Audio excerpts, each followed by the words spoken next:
Everyone knows how the US is dominating the global market, but the question is, will India be able to compete with an economy 12 times its size? Competing with giants like Apple, Microsoft, and Google almost seems impossible. These are some very big names in the global scheme of things. These names have been around for a pretty long time. But where does India lie between all this? Which company is going to compete from India? And who do we have for preparation? Let's try and look into it. Market capitalization, often called market cap, is the total value of all of a company's shares of stock. Think of it as the price tag for the entire company if you were to buy every single one of its available shares at the current market price. While the concept of market cap is primarily for a single company, the closest equivalent for an entire country is the total market capitalization of its listed companies. It's the combined value of all the shares of all the publicly traded companies within that country's stock market. Now, let's do some GDP comparison. The US has the world's largest economy by nominal GDP, with its economic output far exceeding that of India. Its economy is largely driven by its service sector, followed by industry and manufacturing. India is one of the fastest growing major economies. While its GDP is still a fraction of the US nominal GDP, it is on a rapid growth trajectory. India's economy is heavily domestically oriented, with a significant portion of its GDP driven by domestic consumption. The services sector is the largest contributor to India's GDP. After GDP comes market capitalization comparison. The US stock market is the largest and most dominant in the world by market capitalization. The New York Stock Exchange, NYSE, and Nasdaq are the two largest exchanges globally, hosting many of the world's biggest corporations. The total market cap of the US is many times larger than India's. India has two of the world's largest stock exchanges by market capitalization: the Bombay Stock Exchange, BSE, and the National Stock Exchange, NSE. The total market capitalization of the Indian stock market has grown significantly, placing it among the top global markets. However, it still trails far behind the US market in terms of total value. How could US be so ahead and dominant in this field? Let's look into it. In its early days, the US economy was based on agriculture and trade. The northern colonies focused on shipbuilding and commerce, the middle colonies on grain and livestock, and the southern colonies on plantation crops like tobacco, cotton, and rice, which were heavily reliant on enslaved labor. Following independence, the new nation faced challenges like war debt, but its constitution provided a framework for a national market with regulated commerce and a common currency.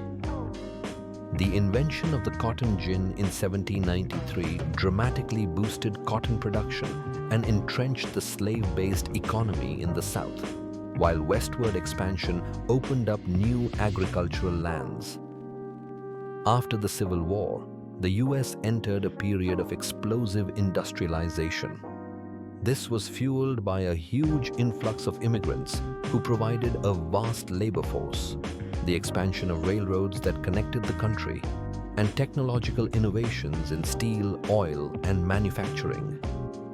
This era, known as the Gilded Age, saw the rise of powerful industrialists, robber barons, and massive corporations.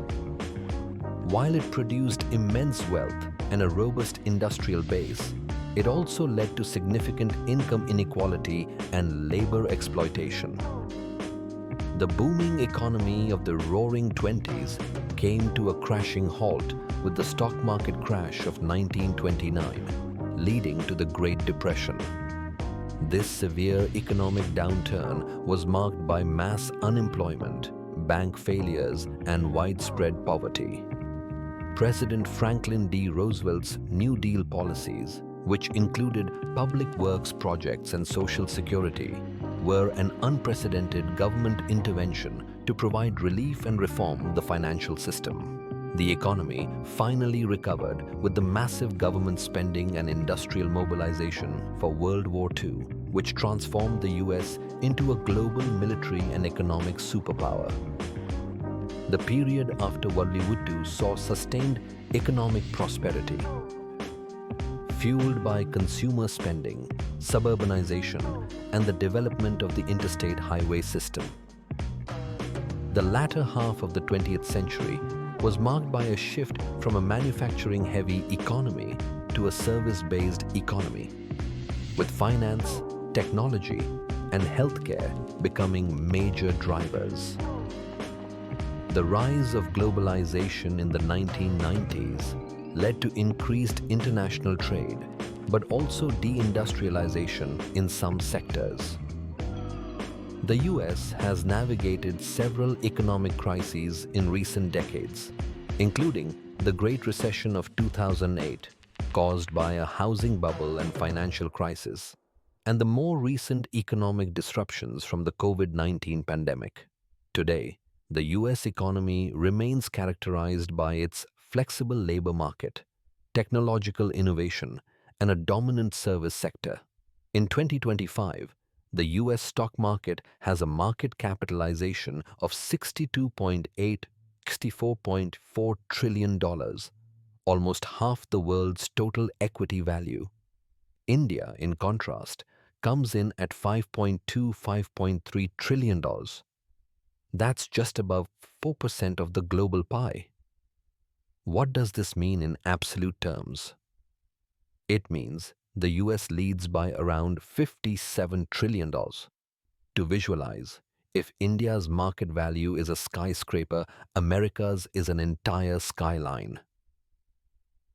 The top 6 US companies, Apple, Microsoft, Alphabet, Amazon, Nvidia, Meta, are worth more combined than most entire national markets. Who keeps these giant markets in check? In the US, it's the Securities and Exchange Commission, SEC, one of the world's most powerful independent financial regulators. In India, it's the Securities and Exchange Board of India, SEBI, a statutory authority under the Indian government. Both agencies regulate markets, exchanges, brokerages, and protect investors. But while the US SEC grew out of the Great Depression, shaping global standards for transparency and enforcement, SEBI was born much later, part of India's journey from a closed to an open market economy. Let's look into India's journey now. For centuries, India was a dominant force in the global economy, controlling a significant portion of the world's wealth and trade. Its economy was primarily based on agriculture and a highly skilled handicraft industry, particularly in textiles, spices, and precious metals. This period was marked by extensive internal and international trade, with goods from the subcontinent reaching as far as the Roman Empire and later Europe, via trade routes like the Silk Road. The Mughal Empire, 16th Charter 18th centuries, saw India reach its peak economic power, becoming the world's largest economy and manufacturing hub. But then comes the colonial era, 1700s to 1947. British rule fundamentally reshaped and dismantled India's traditional economy. The British East India Company, and later the British Crown, systematically transformed India from an exporter of finished goods into a supplier of raw materials and a captive market for British manufactured products. This process, often called deindustrialization, crippled India's once thriving artisan and textile industries. British policies, including new land revenue systems and the commercialization of agriculture, led to the impoverishment of a large part of the peasantry and frequent famines. The construction of railways was primarily aimed at facilitating the transport of raw materials to ports and British goods into the interior, not at stimulating local industry.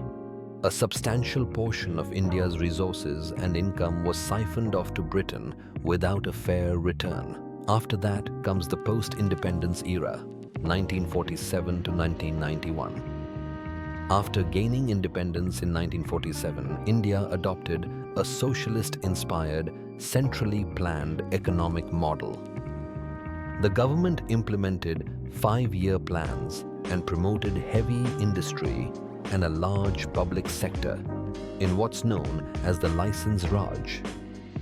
This system involved extensive government regulation, permits, and controls on production, investment, and trade. While it led to some industrialization and self-sufficiency, particularly in food grains due to the Green Revolution in the 1960s, it also resulted in slow economic growth, bureaucratic inefficiency, and a lack of competition.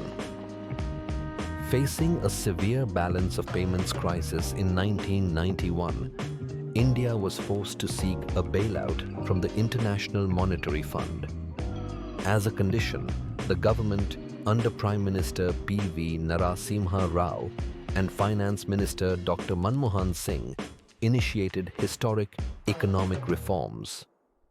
The policy, known as liberalization, privatization, and globalization, LPG, dismantled the License Raj, opened the economy to foreign investment, and reduced government control over industries.